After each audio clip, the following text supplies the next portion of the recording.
ECG monitoring from a distance. So they're actually building a piece of hardware and then artificial intelligence algorithms that can run on the edge and identify the risk of heart disease. And if further,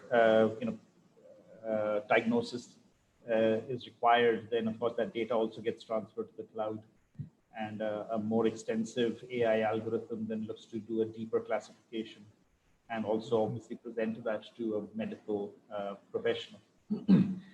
And there's another project where we are looking at doctors' medical notes in textual form and trying to extract from that relevant information that can then be stored in databases and visualized using visualization softwares that are typically used in data analysis. So that's another piece that they're working on. And I know, of course, you have been pioneering a lot of AI applications also, and you were telling me about the kind of incubator that you also run as part of your, the healthcare organization. And so I think it's going to be really great for the students. And, as I mentioned, that we actually advertise the talk, broader as well. I think understanding, the whole cycle of taking innovation from the laboratory, from a thought, I guess, first to the laboratory to actually getting it out there and, impacting lives. And, I've got another of my friends who spoke at this webinar series, Professor Nasser Rajput from University of Warwick. And I know, of course, you spent a lot of time in England as well, right? So, Warwick well. And he's built a group now, and they're doing a lot of fantastic work around image analysis, specifically for cancer diagnosis. And he gave a wonderful webinar as well about the advanced deep learning algorithms that they are developing for image analysis to be able to do some diagnosis based on, medical images. So these are all kind of interests that we are, very keen on propagating. And also understanding the gap between research and really getting it out there, right? I mean, especially in the medical domain, there are, of course, processes in place to ensure that, safety comes first, right? Because, of course, it's not like other domains where you just put something out and, start recommending things to people. So understanding, your journey, I think, would be very, very beneficial for the students. Sure. So I think we've got a few minutes. Starting another 4 or 5 minutes. I have a few slides, more just for a guidance kind of a thing. Okay. And how many students are likely to join? So it's somewhere between 50 and 60. Okay. So. And we would keep it for an hour. What is the kind of? Yeah, typically an hour. Yeah. Okay. Great. So maybe I'll just. You want to check your? Yeah, I'll just run my slides once and just see if things are all fine. Yeah.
perfect. I can see them. It's great. I'll run it on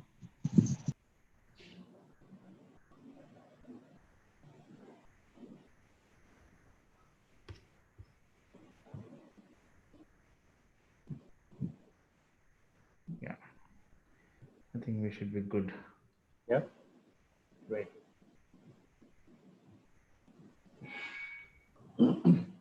Great. Okay. So on a day-to-day basis, what kind of engagements do you generally run? Like, do you run a class, or like what do you do Yes. on a regular basis?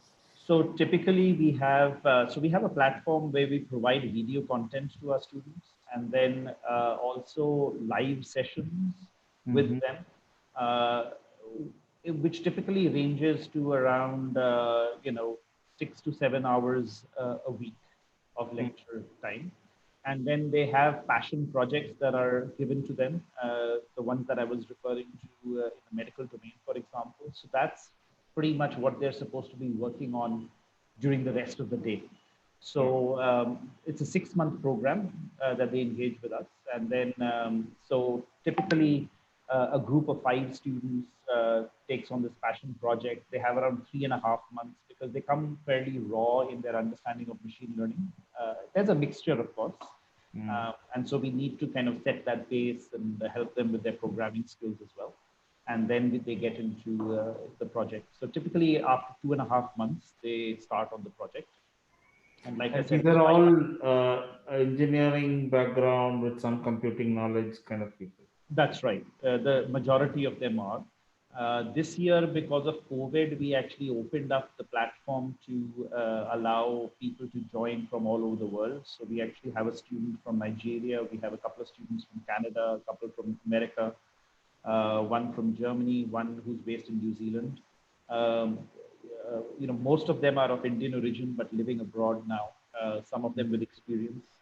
So it's a nice mix because the ones who have been working in the industry for a while then can bring their own perspective on things too. Good. And then we have these weekly webinars where we invite stalwarts in industry and academia to come and talk to them. So they get a very well-rounded experience. All of the students also typically have one of the mentors for their passion project that's also from industry. And then on a day-to-day basis, we actually assign 3 to 4 students to one data scientist within Tatras as their tutor. So they have a interaction there. So we believe that actually for subjects like these, and in fact for most learning, I think one of the things that MOOCs don't provide is enough of a safety net, and that's why you don't have enough people completing courses. So we feel a hybrid model of this kind, where there's some online content and then there is hand holding as well, should work better. That's why we kind of execute on this. Mm-hmm. So, sir, I think it's we can make a start. It is 11 o'clock. Yeah. You can join as they come online. But again, like I said, thank you so much for taking the time out, and we look forward to My hearing pleasure. your My experience. pleasure. Yeah.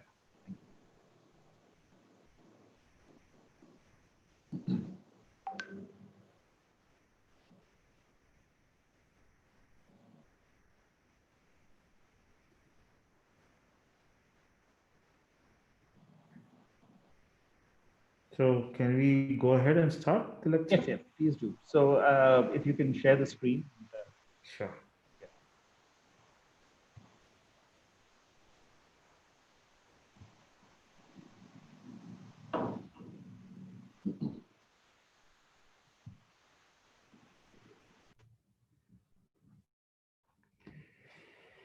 Okay. So I hope everybody can hear me. So just a quick introduction of myself. I'm Dr. Alben Sigamani, and I'm a medical profession by training. Been in the field of clinical research all my life since 2004. Did a basic degree of after my MBBS. I did an MD in clinical pharmacology, and then moved into research full time, and then also did a master's in clinical trials. So I've been part of uh, clinical research for the last 15, 16 years. And I've seen the evolution of research in the last decade and a half, of how it has started to influence the way medicine is practiced. And that was one of the reasons, kind of a passion thing which I took on, saying that, rather than becoming a clinician involved in one specialty, why don't I do something which I can encompass all specialities and work with everybody and make an impact for a larger group of people? And that's why kind of I decided this path way back in 2001 when I was choosing my post graduation, and then subsequently after that, in continuing my journey there. Uh, Today, I'm giving a talk on artificial intelligence. Not that I'm an expert in artificial intelligence. I'm as novice as most of you people who are doing this course out here. But I'd like to kind of give you a perspective of how artificial intelligence is influencing our day to day lives, and healthcare being a major component of, of human life as we are now experiencing with the ongoing pandemic situation. I think there is a great opportunity out there which is untapped and still being explored, still being understood more deeply in the application of artificial intelligence or machine learning and learning leading to artificial intelligence in this process. So today, over the next 20, 30, 40 minutes, I'll kind of take you through a little bit of my perspectives on this, and touch upon as we go along. I'll try to kind of highlight areas where there is a need for a thinking or a need for a change that needs to be brought, and which can typically be only done by technology. It's difficult to create more doctors, it's difficult and expensive to create more hospitals, but the need for health continues. So I hope I'll be able to convey this kind of a thing, and I'm happy to take any questions along the way. And maybe I'll stop in between and maybe open up for some questions or some clarification. But like I said in the beginning, I'm not an expert in AI. I'm more trying to take you through the journey from the eyes or the perspective of a doctor who's working in a healthcare facility. So, so I think we know all of us know of this great picture by Michelangelo, which kind of depicts God creating man. And then over time, now we are moving from man creating computers. We are giving birth to computers, and we are taking the computers. I think God created man to spread his message in this beautiful world and as nature. So now we are creating computers to create machines. And I see that this transformation is something which is generating the next revolution that's happening in India or across the world. They say, if you look at it from a revolution's perspective, when man became more mobile by using steam and water power, so the engines, and so they could travel from place to place. And then energy was the focus at that point in time. So steam, water, and then electricity. So you needed energy to create things. And then once we reached the stage that we can create things, then it became an issue about managing things. So previously we did not know what was our capacity. Then so we decided on bringing energy into our control. And when we got energy under our control and we started doing production, we needed to have control. Uh, Sorry about that. So we needed to have control, and that's how the whole aspect of computers coming in. Computers which help in organizing things, and the internet was the big revolution that kind of really pushed computers and digital technology into the next era.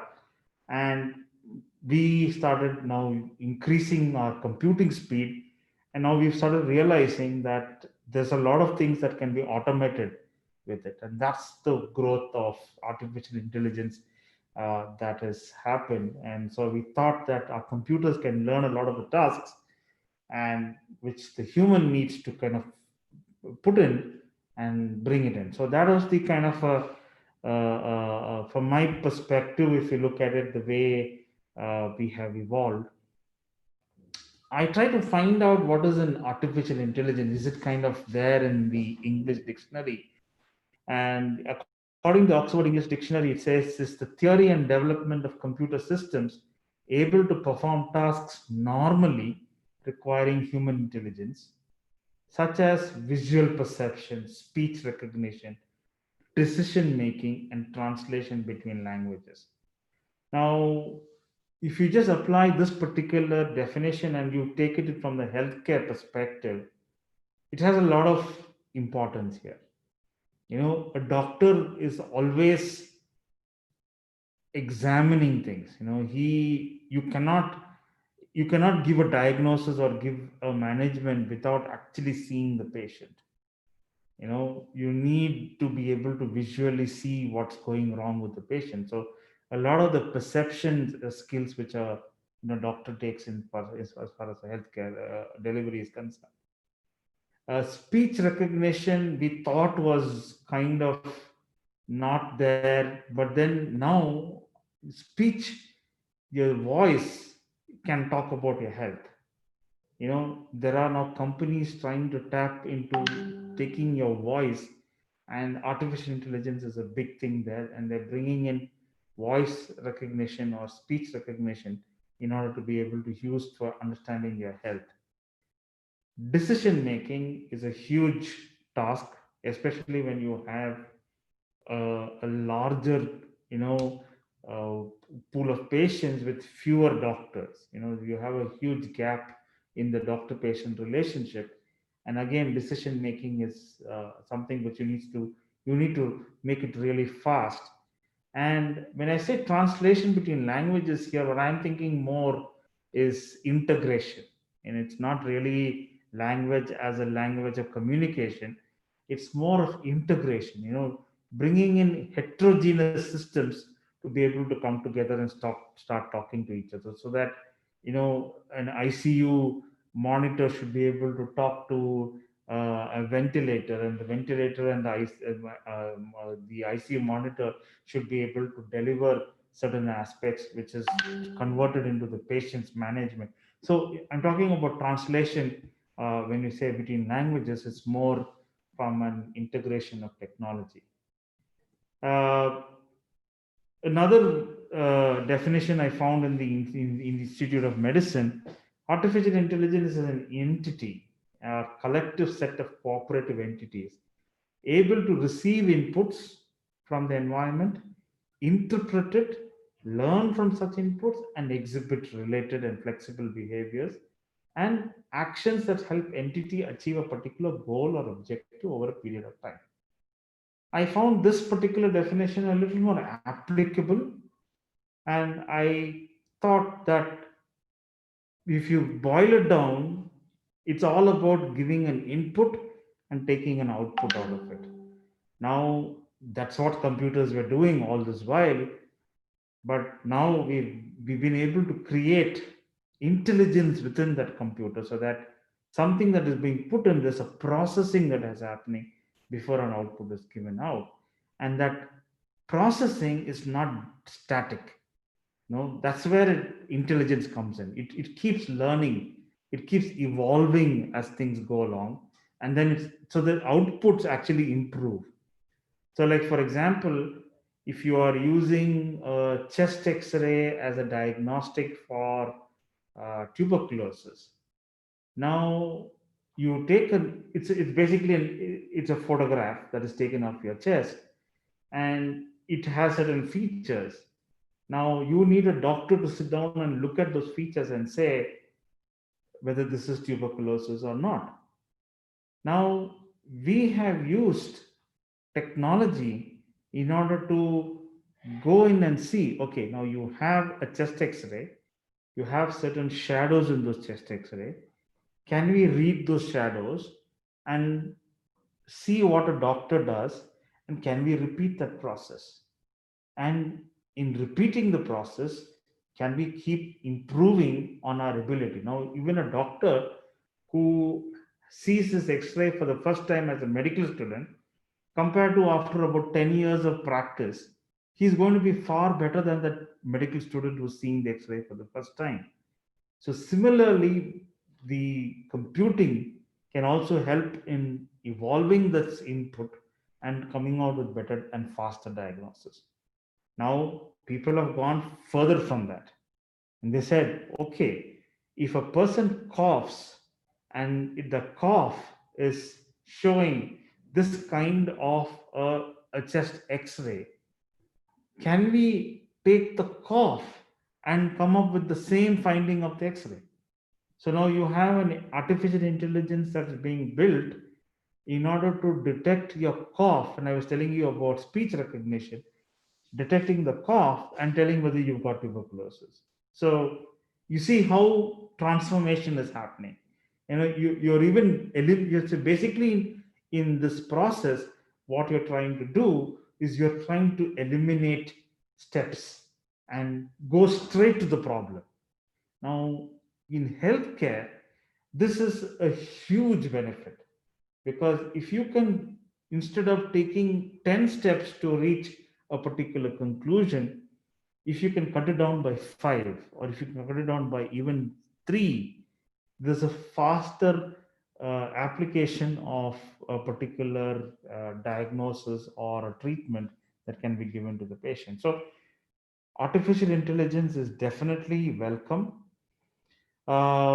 If you look at a kind of a history, and I'm not sure if the slide is very clear, if you look at the history of artificial intelligence, it's kind of taken a pretty long time, since 1940s, to what it is right now, where we are using things like Google and other major players who've been able to aggregate data.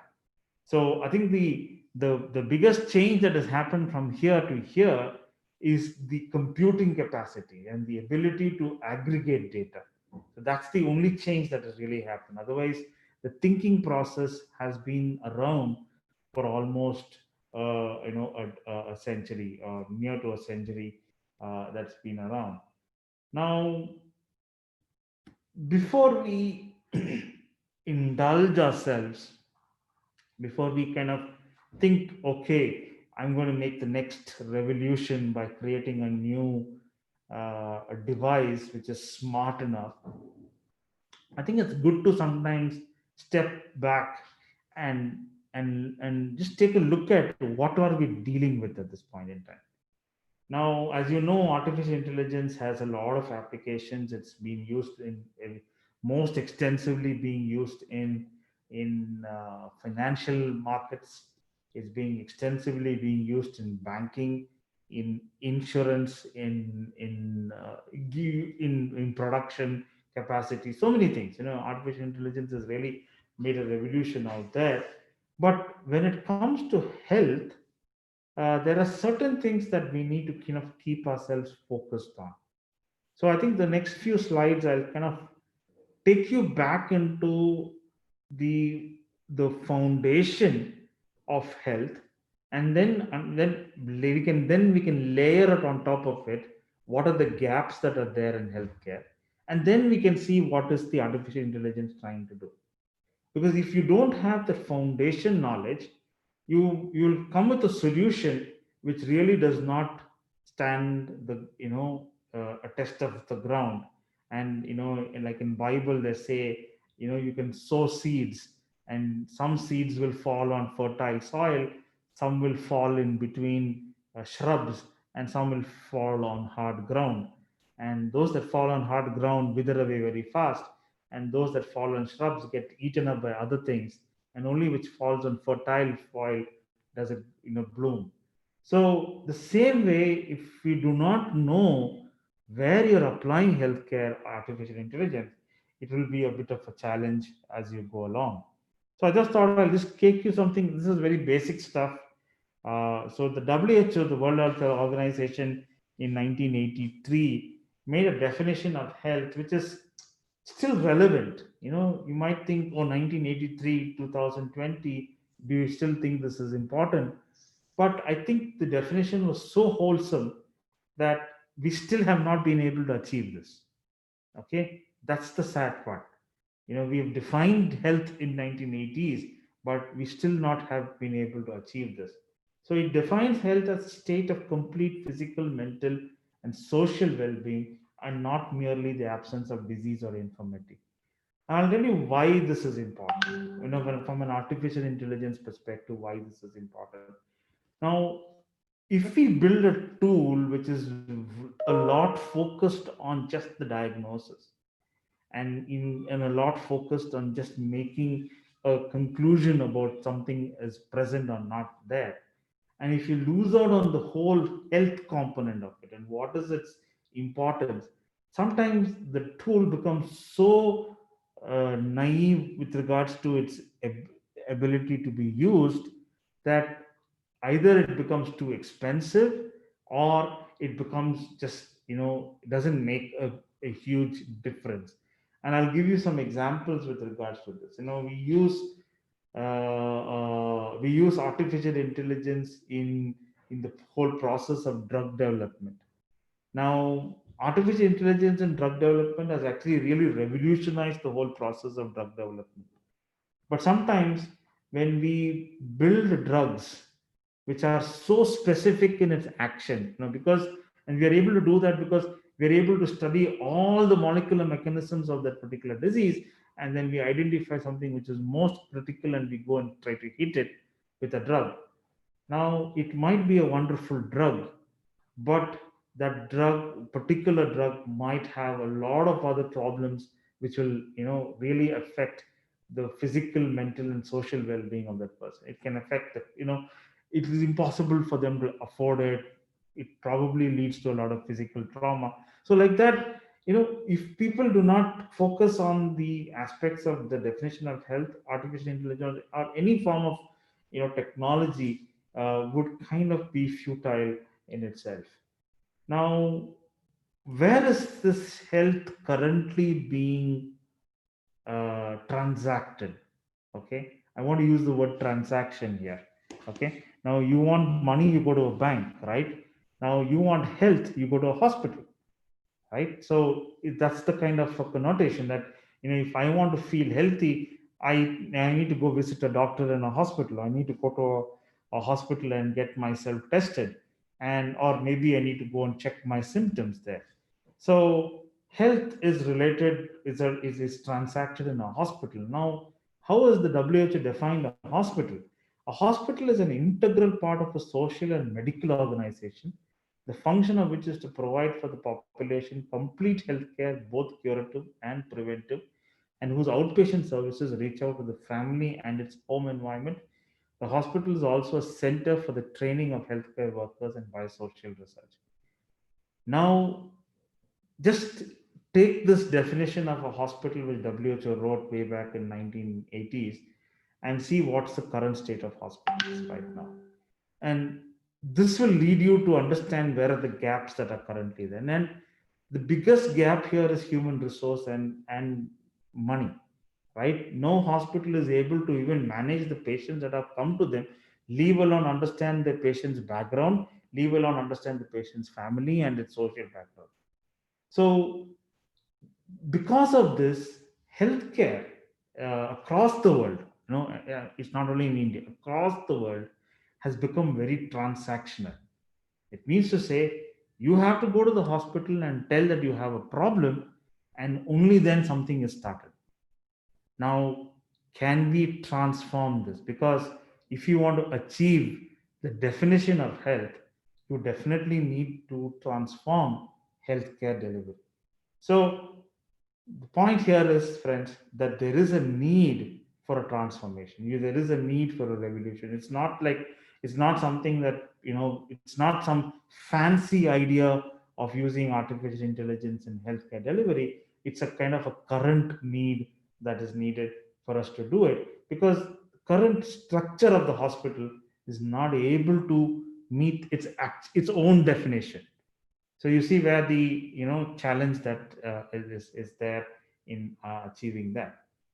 Now, healthcare. Now we understood health, we understood hospital. Now, healthcare is an aggregation and integration of sectors within the economic system to provide goods and services to the patient's care. So it's basically a system, right? Now, when you talk about a system, it is not one person, or it's not one or two people who are coming and talking, which currently is happening in a hospital. It's like it's a patient who comes and takes something and goes back. So it's okay for you to do that in a bank. It's okay for you to go to do that in a grocery shop. And you go there, buy something, and you come back. You go there, buy what you want, and you come back.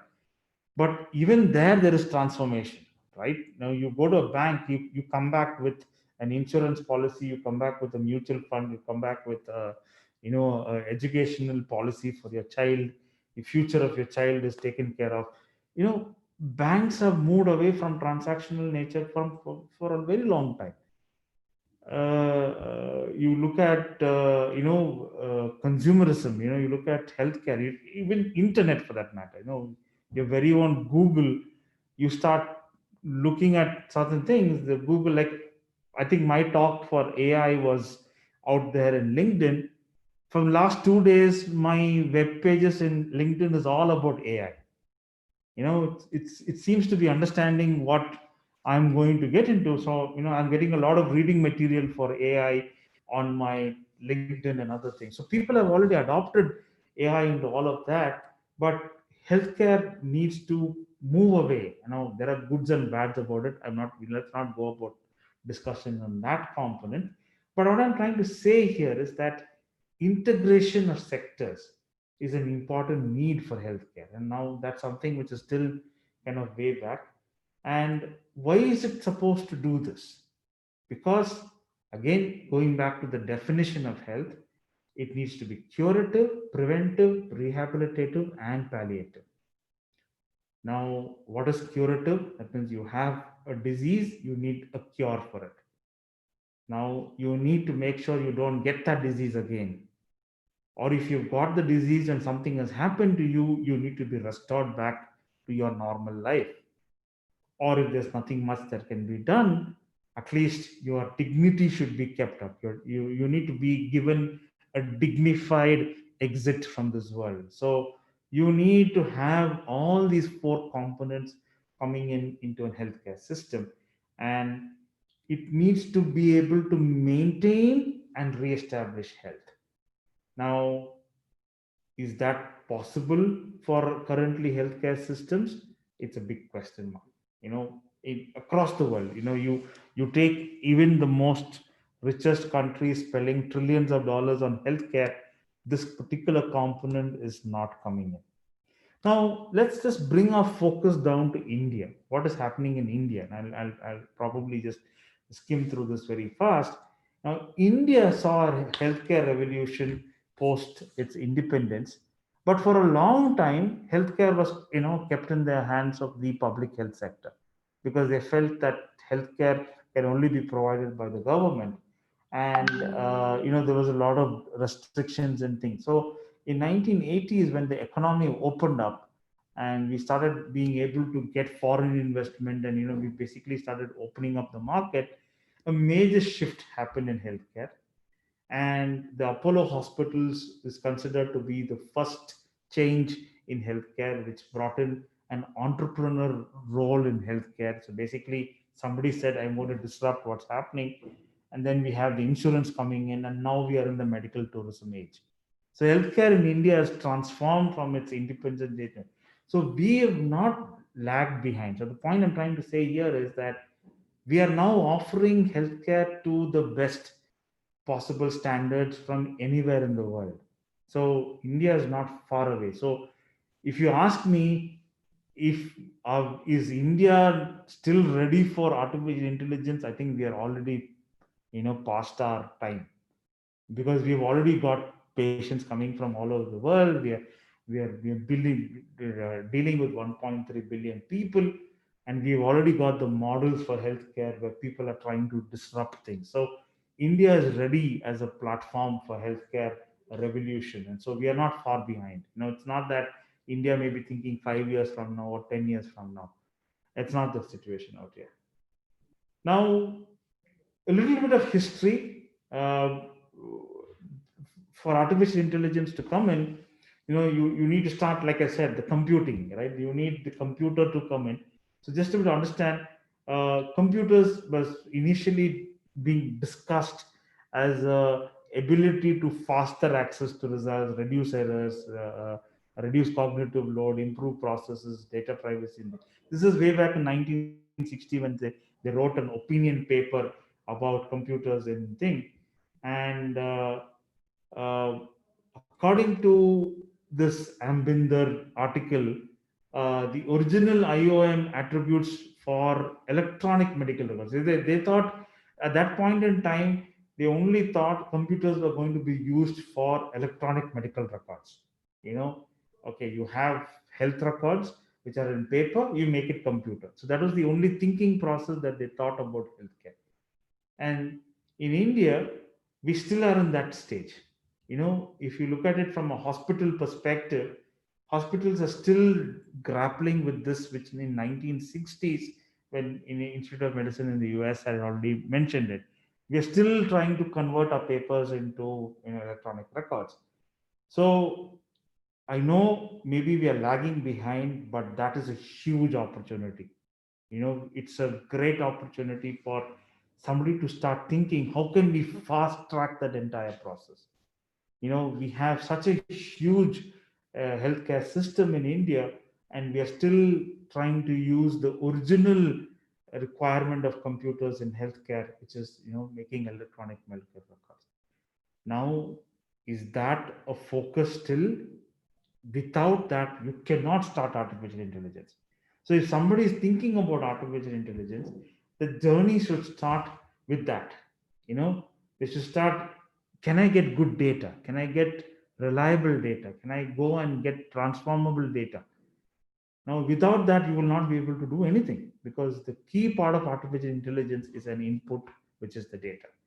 So, the point I'm trying to make here is that here there's a large opportunity in India with regards to just electronic medical records, or just making health records for patients, and a lot of players in that. Many people are trying to get into that as a process to jump into it. Now, stakeholders of healthcare system, you have the government and the public, which is they basically can be seen as funding agencies. You have the NGOs, which is kind of trying to give some, it's kind of bridging the gap between a public health system and a private health system. It's trying to bridge the gap to give it to those people who cannot access either of the two. Health insurance is coming in a big way, because in India, still 80% of people pay out of pocket. So there's a huge opportunity there. Hospitals are becoming bigger, and their ability to govern is also becoming tougher. And so they need something to help them with their whole process.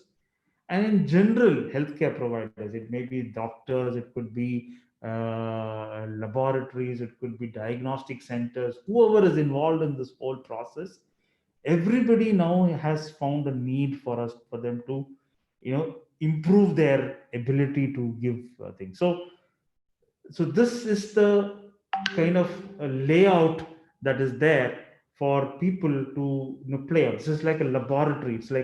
It's a playing field out there, and you can choose with whom you want to work with. And you can decide that I want to give my solution to one of these places, and you can start working on that component. So it's an open field and none of them have been cracked. Trust me, none of these stakeholders have been really achieved a particular nirvana, if you want to say, with regards to use of technology or use of computing skills, and leave alone we are very far away from AI being used in these places. So what is it that we are trying to address in healthcare? And why is there a big opportunity in healthcare? Why is it's a simple patient doctor interaction? Why don't we just leave it alone there? But why is there a need for healthcare? So the Institute of Medicine, they came up with this definition of waste. Now, please note, this is not the biomedical waste that comes out of healthcare. Okay, it's not that. Its Institute of Medicine calls waste as anything that leads to a delay in a process, an error in a process, or it leads to an unwarranted outcome. All of these things are wastes, considered as waste, because it's a waste of resources, it's a waste of human time, patient, a lot of things are getting wasted. Okay, and they said that uh, waste is a fundamental obstacle to attaining highly reliable and value-based healthcare systems. Now we are beginning to understand that healthcare should become value-based. There used to be a time when you used to consider, going to a doctor as something, as a last minute effort, and you would only go to the doctor if you really cannot manage yourself. But now people are becoming demanding. They see a little rise in temperature, they want to know what is happening in them. They see the heart rate going up, they want to know what's happening in them. So the demand part of it is changing quite a bit, and we cannot still remain in a transactional mode, but we need to move ourselves into a value based thing. And one of the reasons that is not able to move from, like, if you say 0 to 1, if it's not able to move from where it is to the next phase, is because of this waste. And this particular waste I'm talking, and again I want to reiterate, it's not biomedical waste, it's the management of this particular waste, which requires continuous process improvement, continuous learning. Will only be able to eliminate this waste, and that way you can increase the value to the customer. So the point here is, uh, various stakeholders, big need for requirement of all of this, and there is a specific component which you can focus on. If you go into a healthcare system, what to look for in that healthcare system, and is the waste that probably is happening in that system. If you can identify that waste that is happening in the system, you've created yourself an opportunity to get into that system, because that is something people will be very easily be able to see. Now, otherwise, you go to a hospital and tell, I want to transform the way your OPD is run. He'll ask you, why? What's wrong with my OPD? But you spend time with him and you say, okay, sir, give me 1 week's time. I will tell you where all things are going on wrong. Your people are coming and waiting in the OPDs for half an hour. They're registering and they're getting lost where to go. They're going to the OPD, then coming back to the billing counter to pay money, and then they're going back again to the billing counter to get it corrected, and then they're going to give their blood sample, and then they're coming back and waiting in front of the OPD. Then they're getting the results after a half an hour. I can streamline the whole process by just putting an artificial intelligence which says, as soon as a patient walks in, I understand what are all his needs, and I give him a billing structure, and he goes, makes a payment, and then all he needs to do is see the doctor and then go straight to the investigations and go home, because the rest of the thing I can give it to him on his phone. So you've created a system which is going zigzag to a streamlined structure. So the point here I was trying to say is that if you want to start off on a particular healthcare system or a challenge that you want to work with, go looking for the waste in that place. And is waste, is it worthwhile? 2012 report from the Institute of Medicine, again, the same guys who wrote about healthcare systems, says that the cost is about 765 billion a year.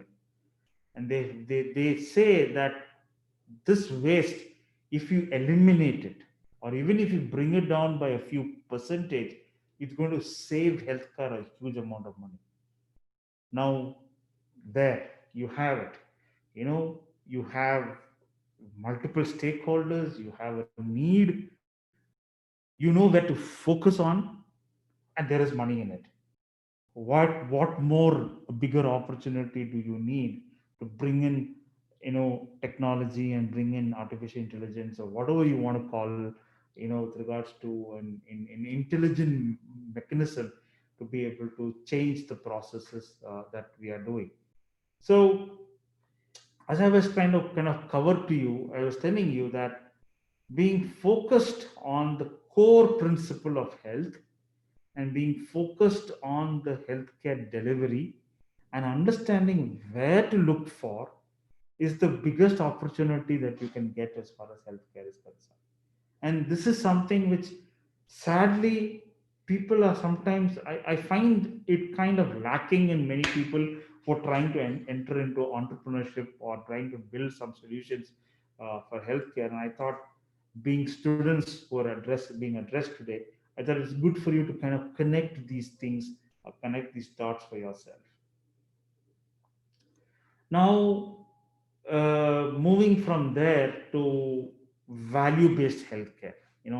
I told you about, you're eliminating waste for value based healthcare. Now, who is getting value? Value is coming to uh, the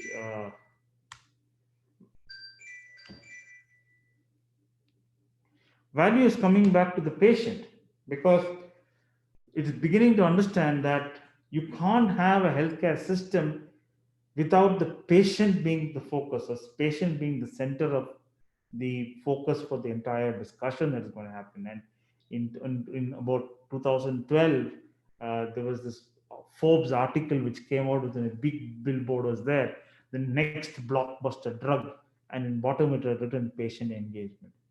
You cannot be making another drug to really change the world. You need to improve patient engagement. And sadly, 8 years since that particular statement, we're still grappling with what is patient engagement. You know, patient centric healthcare or patient engagement is, it's a whole world out there, right? It starts with predictive analytics, care management, looking at social determinants of health, utilization management, just basically managing the grievances of the patient, looking after the therapies, therapy happening on time, looking at, can we maintain a member service? That means, can we retain all our patients? If, today 100 patients come, how do I make sure that 100 patients come back to me? Maybe looking at, population and trying to see if I can address the population around my whole hospital. Uh, how do I keep them engaged? And business intelligence. You know, so much of transactions happen in a hospital. How does one keep track of it? How does one know where my money is coming in from, where my money is going out from? All of these are opportunities. All of these things have something or the other that is generating waste, which needs to be corrected and brought in, so that your focus comes down to the patient. And the moment your healthcare system transforms itself into a patient centric healthcare system, you are going to be the next billionaire. There's no doubts about that part of it. So, is India looking at this? Is the Indian government interested in something like this? Are we kind of naive about this? No. Answer is no. Niti Aayog has already come out with a national strategy for artificial intelligence. They call it AI for all, and this report came out in June 2018, and it already mapped where all AI is being used, and healthcare has got itself a focus there. And like I said, financial services is right up there, transportation and other automotive is kind of moving in that direction. But healthcare is there. We are not here. We are here. We are somewhere in the middle, and we are moving in that direction. So we need to push ourselves closer to this part of it. uh, they write in their report saying that they want to use AI in improving accessibility of healthcare. We know we have a huge rural urban divide. 70% of people living in rural, but they have less than 10% of the healthcare system, and 30% people living in urban, and they cannot are having access to almost 80 to 90% of all the healthcare system. So there's a huge rural urban divide.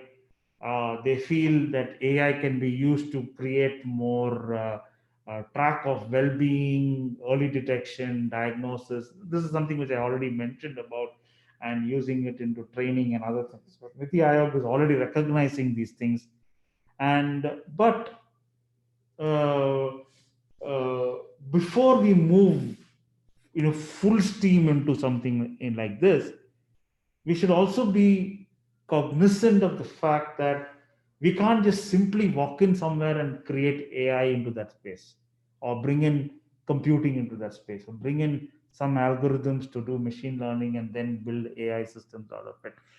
No, it's not possible. We need to be able to correct certain things. We need to be able to go down there and change the understanding of certain concepts in this whole thing.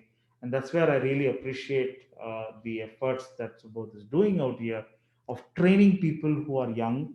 We need young minds to come in, and but when they come in, they should also come in with the right vision strategy for us to build these opportunities and take it forward.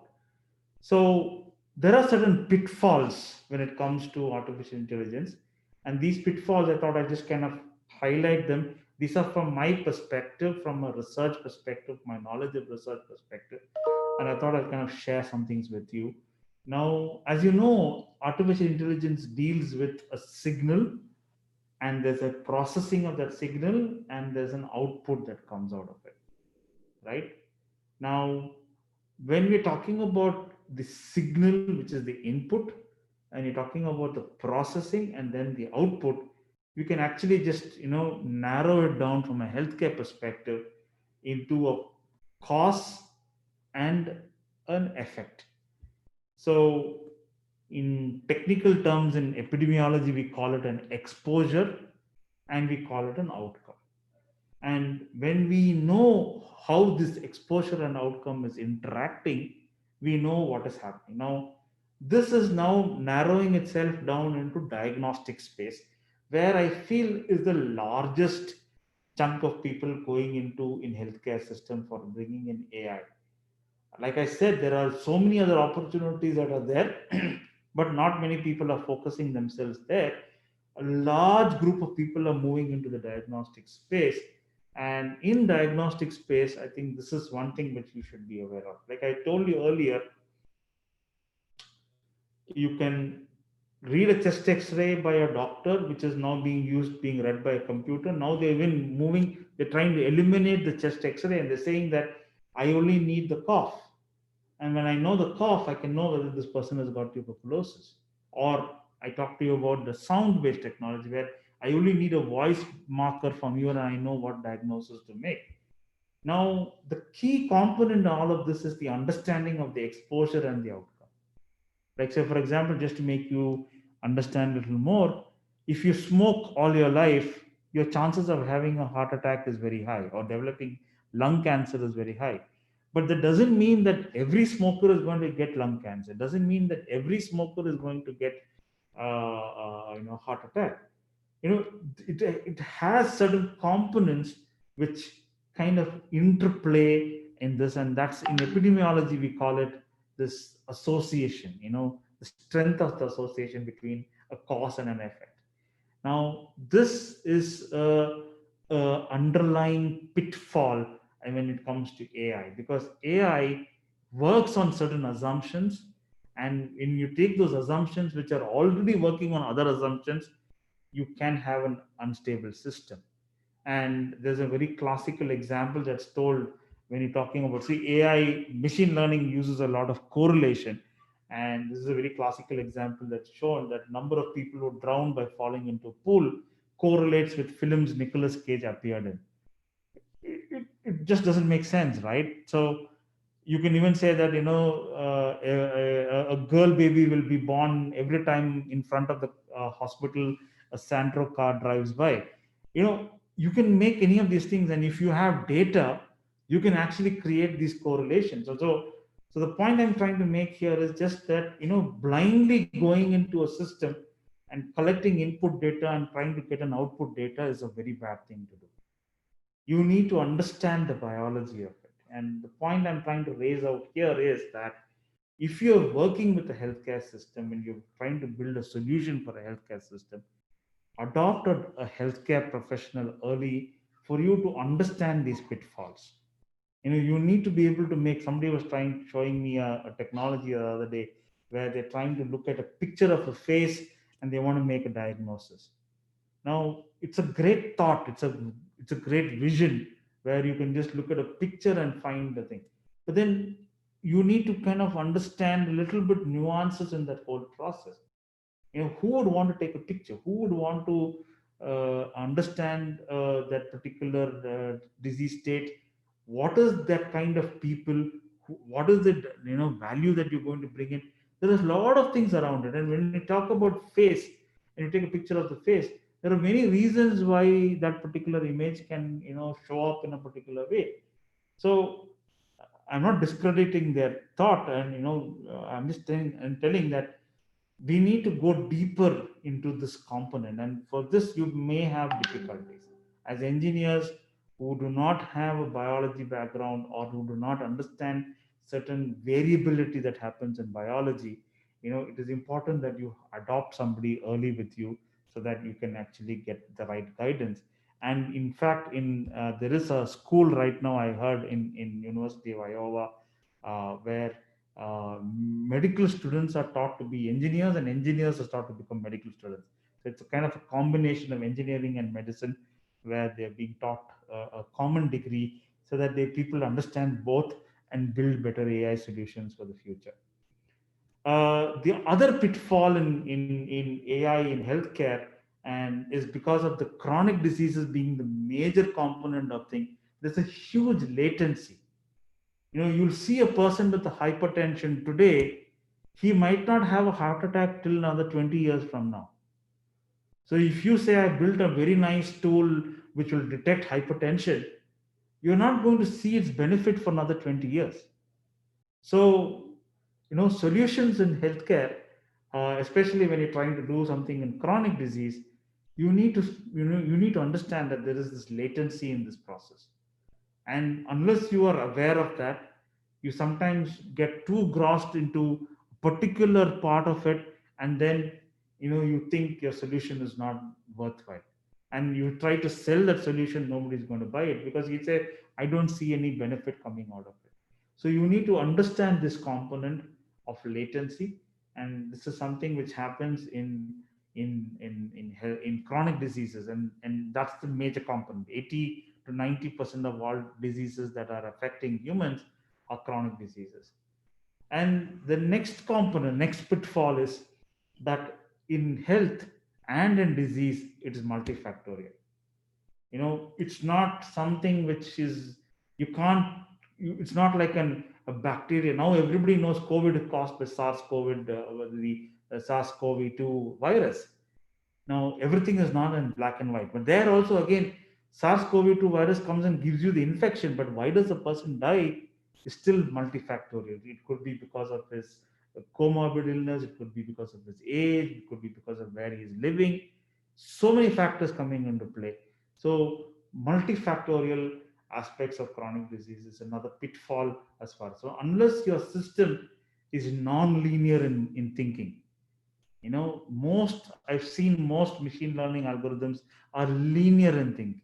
It thinks that one thing happens after the other. It doesn't happen like that in healthcare. It jumps. Suddenly you'll find somebody who's smoking and tomorrow develops hypertension. He will get his heart attack maybe in the next 6 months' time, compared to somebody who is obese but not smoking, not having hypertension.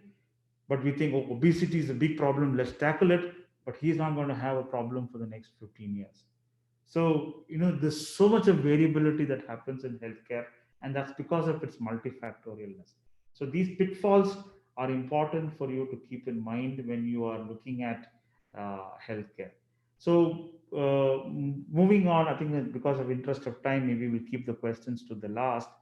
Um, I want to just close my talk with a few aspects about, when you're building something in technology, and especially working with healthcare, a very important component is for a person to have some form of imagination.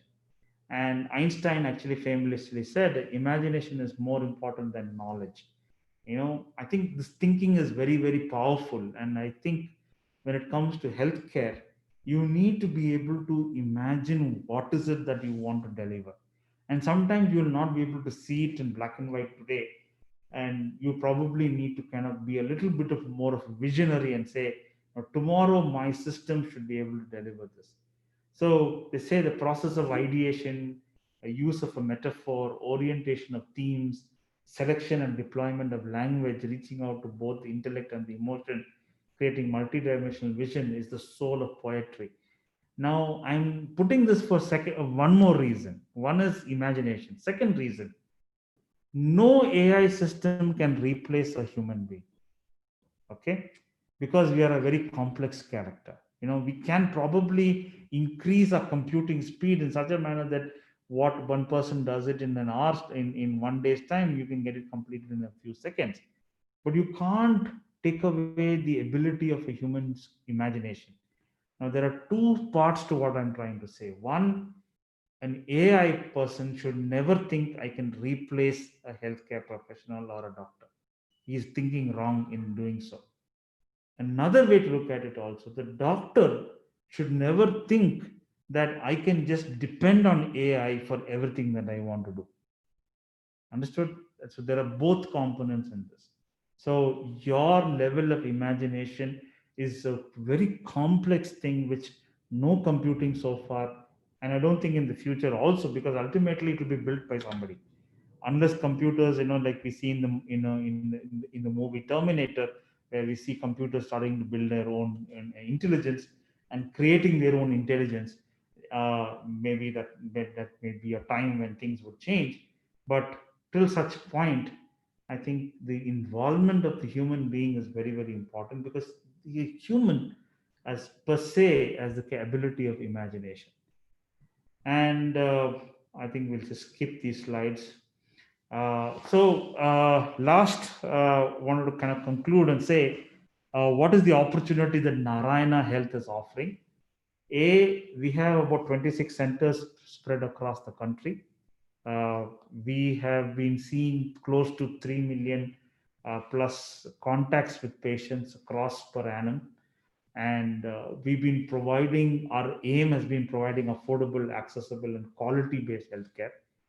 And in doing so, for affordability, accessibility, and quality, we have adopted artificial intelligence in a very big way. This is within the hospital I'm talking about. We're using a lot of business intelligence. We're using the platform from Microsoft BI. We've built our own hospital information system. We call it Atma. We are doing a lot of data integration right now. I just recently signed up with this group called TriNetX, which is again going to be using a lot of AI in being able to in pooling data from different specialities. And we're also now working. There's a huge team of about 83 engineers working on building algorithms for patient engagement, and it's a separate entity within the whole organization called Meta Analytics. And their focus is largely to see how can we deliver better prediction scores, better prognosis for patients, and all of that. So they're working on mortality indices, acute kidney injury indices, and all of that. So Narayana is an early adopter of AI, and especially technology and data intelligence. And we've been moving our entire organization in this direction. Um, so I think Subodh might have told that, I also have another role that I play here other than my research, is to engage with startups. And we have been incubating some of the startups, and some of the startups that have gone through us, and I'm just kind of highlighting a few out here. We've been working with people who have been working in breast cancer detection. Again, this is an AI with machine learning that is looking at thermal images. So instead of doing a mammogram or an ultrasound, by just taking an image of thermal image, we'll be able to understand if the woman has got breast cancer. We are running a large program to screen people for oral cancer. Now, oral cancer is one of the largest cancers in India, mainly because we use a lot of tobacco chewing, and a lot of that is there.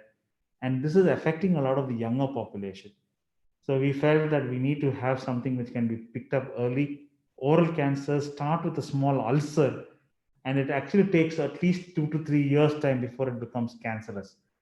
So we felt that if we can even pick up that ulcer and say this ulcer is not looking good, we should be able to bring that person in for a simple treatment, which can take, and a lifestyle change. He can be avoided from having a major surgery and a spread and mortality. So using a mobile phone which captures an image, and is an AI engine in it which kind of analyzes and tells. So any person, it can be a non-healthcare person also, all he needs to do is make the patient open their mouth and take a picture of the ulcer. And in doing so, the phone will run its analytics in the cloud, and it'll come back and tell, this is not a good looking lesion. Please refer him to a hospital. We just completed a study using a mobile phone for visual acuity. As all of us know, if you want to check for our spectacles, you need to go to an ophthalmologist, go and meet an optometrist, and then check it in sitting there. They'll put drops in your eye, and then you will be able to not drive your car the whole day or whatever it is. This one just takes a picture of your face and it will tell you whether you've got a visual acuity error, and it will correctly tell you what is the lens that you need to wear. So we just finished that. We have published it. We submitted it for publication. We are waiting for its acceptance. COVID has helped in bringing in a lot more technology. So we are trying to use ECGs to detect COVID. So there's a group that's working on that. We do a lot of CT scans. So we actually, very early itself, we automated the whole process of giving the Conrad score by just looking at the images. So we've built it, and now we're doing beta phase testing on that. Like I already said, we're using a lot of business intelligence in understanding process validation, in keeping the whole process. It's a huge engine of 26 hospitals in different cities, different healthcare personnel. So we maintain a central supply chain using BI. We are already bringing in a lot of deep learning and machine learning in CCUK, which I already mentioned. So to conclude, friends, AI is the future, and the future is already here. There's no doubt about that. We thought it was going to happen maybe 5, 10 years from now, but COVID has actually brought it very close. And I would say COVID has been the biggest catalyst for AI, and because of which now adoption, people are beginning to understand why we need to bring AI very fast. So the opportunity is here. It's not 1 year from now, 2 years from now. It's now. It's like it's happening right now. You have to bring in healthcare professionals to be engaged with you. No point in building a solution or trying to understand a solution without involving a healthcare professional.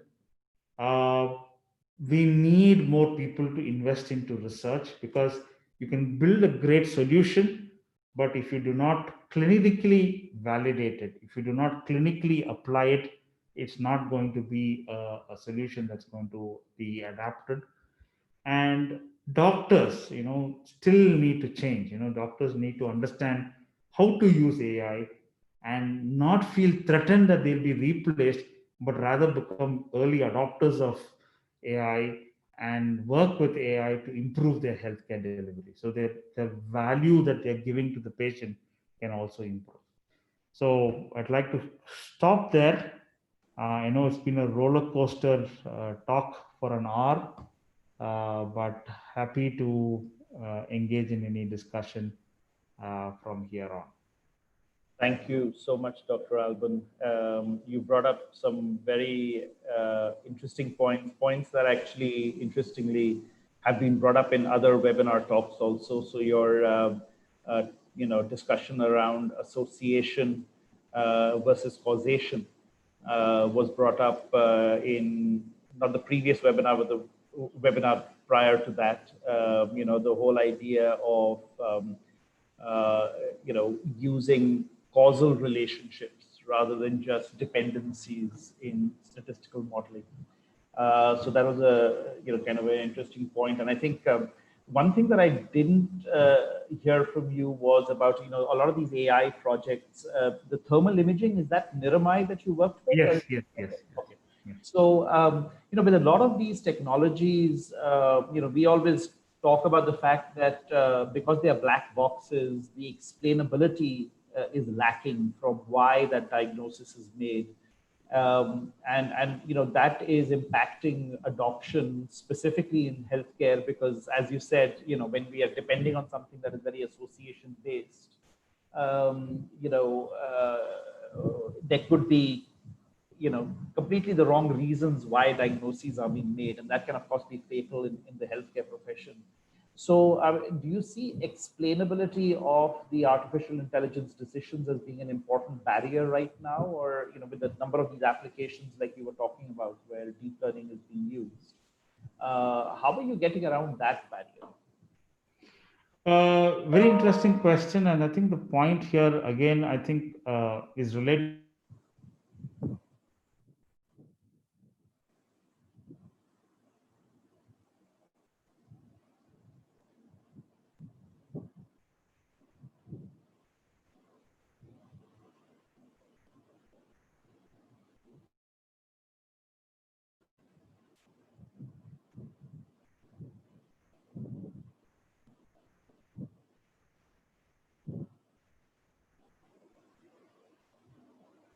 Um, can anyone hear me? Is it me that's dropped off, or Dr. Album? Yes, I can hear you.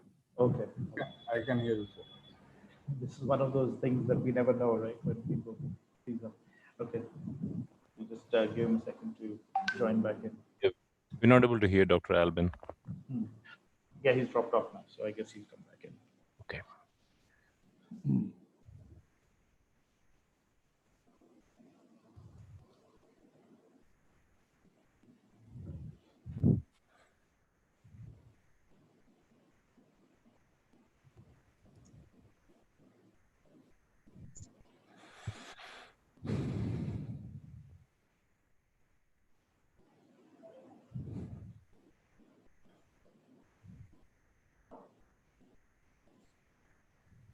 So maybe when he joins back, we can, Satish, you could ask your question, and then Lakshmi and Sukhdeep and Venkatesh in the order that they.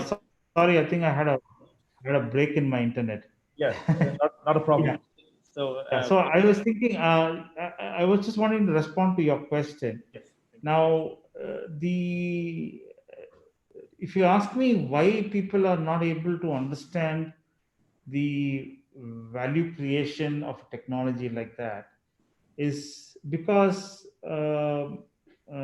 people are still stuck in the way that they have been doing. It's a process change. Yeah. I'll probably give you another example. It took us almost 400 years ago, the aspect about thrombin formation and a drug to break the thrombin was kind of aware. But only in late 1950s did we bring that technology into giving it to a patient. Okay. Now, okay, you might say because there was no internet and other things, fine. Now in 1950s, we did a trial which showed that giving the thrombolytic actually breaks down the clot and the patients can survive. But it took another 55 years with thousands of patients of data to really bring it into practice. Right. Okay. So what I'm trying to say is that healthcare, or especially doctors, healthcare professionals, we've been kind of pulled back into this whole process of evidence based kind of thing in order to adopt things. So that has its plus and its minus. Okay, I'm a great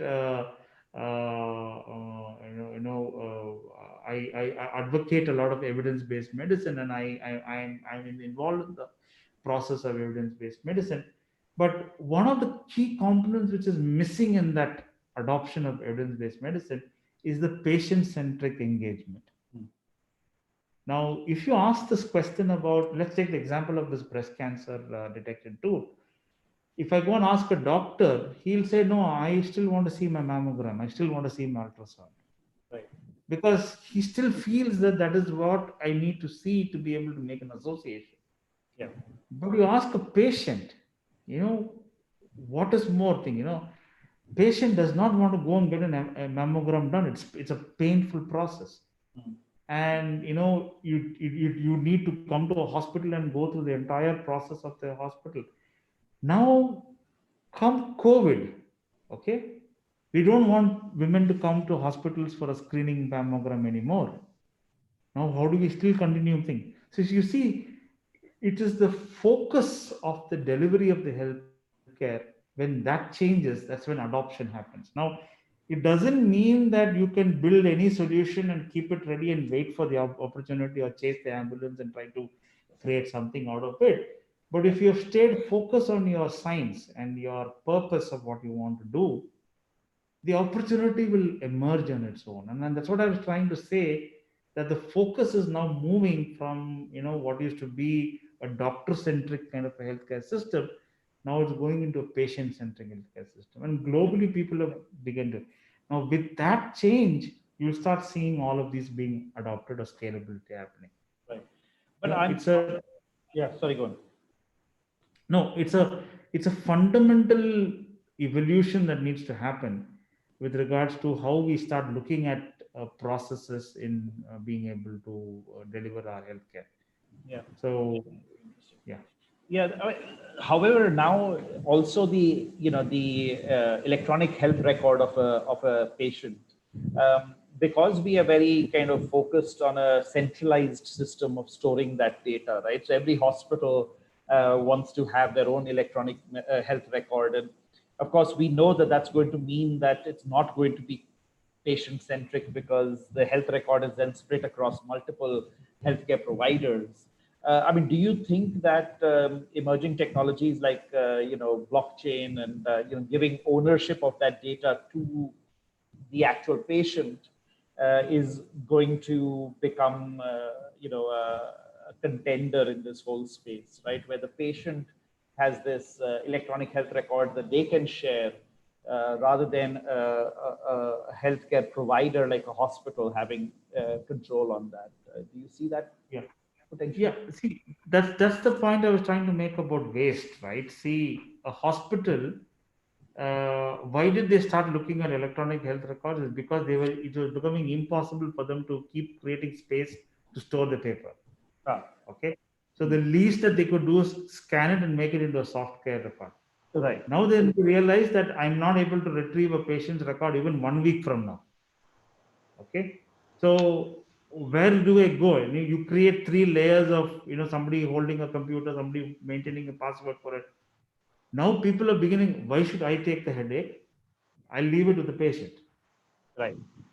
You make the patient more involved in it, because the hospital cannot manage it.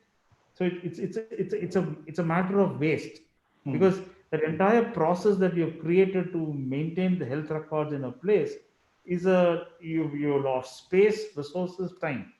Now, if a patient walks in today, he has to go to that medical record section, retrieve his file. There's a huge queue there. Imagine a patient can walk in straight to the outpatient, see the doctor, get his services, and go back. Right. And when he comes in, as he walks in, the patient's file is coming up on the system, and it's seamless out there. So it will move. There's no doubt about that. It's just that the comfort level of that thing is what was under question. But now with COVID, that the thought process that I need to hold on to everything is kind of lost now, because now doctors don't want patients to come and sit in front of them. They want to see them in their homes. They want to see them. Yeah. So when they want to see them in their homes, they want the entire thing to be with the patient, right? Mm. So this is the transformation that's going to happen, and that's that. For us to manage healthcare, it's impossible right now in the current models. So there has to be a transformation of the model of healthcare, and that is where this change will happen. Sure. And you talked about how India's health provision is second to none now, right? I mean, we have all the technologies and all the facilities here, but of course there is still a huge skew in access to that healthcare, right? I mean, there depending on where you live, determines a great deal of what you have access to. How do we solve this problem for our country, right? We've already seen, even in the COVID period, education is in the same situation, right? Where people in cities are still able to continue their education through the internet. But again, access for children and in remote parts is severely depleting their access to education. So, I mean, how do we solve this for healthcare? Um, you know, what are your thoughts on that? I think one of the models that Narayana is adopting is to solve that problem. We Mhm. try to create access to healthcare in the most remote places, and so there has been this model where you send people out in vans and get that thing information and come back. But there again, I'm now trying to adopt, Niramai as one of the examples. And then, we used to have a large bus which used to go there and, do mammograms and bring back. But still, what we found is you do a mammogram there, get the image, come back here. I'm depending on a doctor here to sit down and read the mammogram. When Right, I go back there, I can't find that woman back out there. right. So this is where things can change. If I can send Niramai there, right? And Niramai does the screening. It will tell me at the end of the session of 10 minutes, I know if this woman needs to come to the hospital and get herself checked. Hmm. And I bring that woman run then and there to the hospital and get them treated, right? So this is where adoption of technology is going to really make a difference. Hmm. We were running a program in North Karnataka where the maternal mortality rate, post delivery, maternal mortality rate was the sec. It was twice the Indian maternal mortality rate. Okay. Okay. And what we identified the gap there was that none of the women there were getting an ultrasound done during the pregnancy. Right. We were not able to pick up high risk pregnancies, and these high risk pregnancies used to land in healthcare setups which are poor, and we are not able to kind of save the mother. Now, what we did is we took the help of Philips, and we set up an ultrasound machine there, and we had, weekly one somebody going. So there was a physical somebody going in there. Hmm. Now, just imagine there's a regulatory challenge out here because of PCP and DT. Okay. If that was not there, just imagine a situation that was not there. In Africa, this is already happening. You can have a handheld ultrasound machine given to the ASHA worker who can go around there and do it. So currently, with technology, distance doesn't matter. With internet and current data integration, distance doesn't matter. Hmm. And the penetration, as far as in India is concerned, is far better than the US. They say, Hmm. as far as mobile phone technology and other things are there. So Right. if we have systems created which will correctly pick up information and transmit it back, then you can give delivery of healthcare anywhere in the country, even any remote places in that place. Hmm. The Hmm. patients can be at their own homes. So this is where the whole aspect of point of care devices and all of it is going to come in. Yeah. So there is the big role for AI in that, because if you can give a solution then and there, Right. not having to bring it back to a doctor and get it read by a doctor or something like that. That is going to revolutionize this gap, which is a huge gap, and that's what Niti Aayog also said. That is one of the first gaps that they want to address with AI in healthcare in India. Mm. Yeah, in fact, we were very There are lucky. Yeah. Yeah, sorry. There are a few questions in the chat box. Yes. Somebody called Yes. Narayan. Yeah. So Most often we hear that the data governance policies prevent healthcare sector adopt technological advances. Can you shed some light, please? Yeah. So data governance policies in India has been quite in the gray, and I think India has now written up its new data privacy laws, which has got a huge focus on healthcare, and hospitals are being made into data controllers, and so there's a whole new definition that's coming in. I guess once that gets, I think it should have been adopted by now, but all the legal systems in hospitals are beginning to change their data governance into that policy. Once that comes in, there will be a lot more clarity on how we can engage with people. Currently it's a bit of a gray area. Some people feel we cannot do it, some people don't even bother about it, they give it up. But no, the law is getting clearly written up for that, and so I'm sure going down that will get sorted out. Next question is, how can AI in harnessing unstructured data which is stored in different hospitals and better results for patients? Uh, this is a challenge and an opportunity on its own, converting unstructured data into structured formats. And I think that a lot of people are working in that kind of solutions. Natural language processing is something which people are adopting. Trinetics, which I mentioned to you earlier, they have already created an engine for this. And so we are able to actually use this to work with a lot of the unstructured data. There's another question about talking about single health record card for all citizens, AI in healthcare, as there will be a larger database. Do you think that this is a reality soon, or is it a wishful thinking? No, I think the point again for Rakesh there is that this data privacy law was the kind of deterrent. Now, once the data privacy law gets enforced, I'm sure that the Aadhaar seeding, whatever they're calling it, is going to happen very soon. So it's not something which is very far away. If it was not for COVID, I think by now it would have been adopted. Rightly pointed by you, we have systemic issues in the healthcare sector in India. So how do we go about bringing changes in healthcare sector AI when there are systemic issues in our country? Yeah, again, see, these are opportunities for young minds like you to start working on, right? And you need to be able to make changes in wherever field that you are there. And this is one of the things which I also said.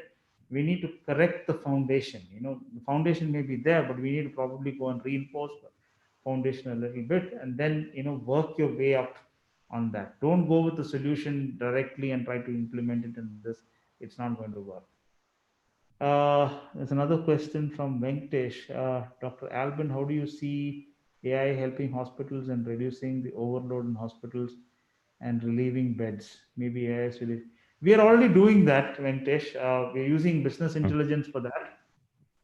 And we're using Microsoft BI to understand hospital bed occupancies, and we try to understand which doctor is simply keeping a patient longer than what is necessary.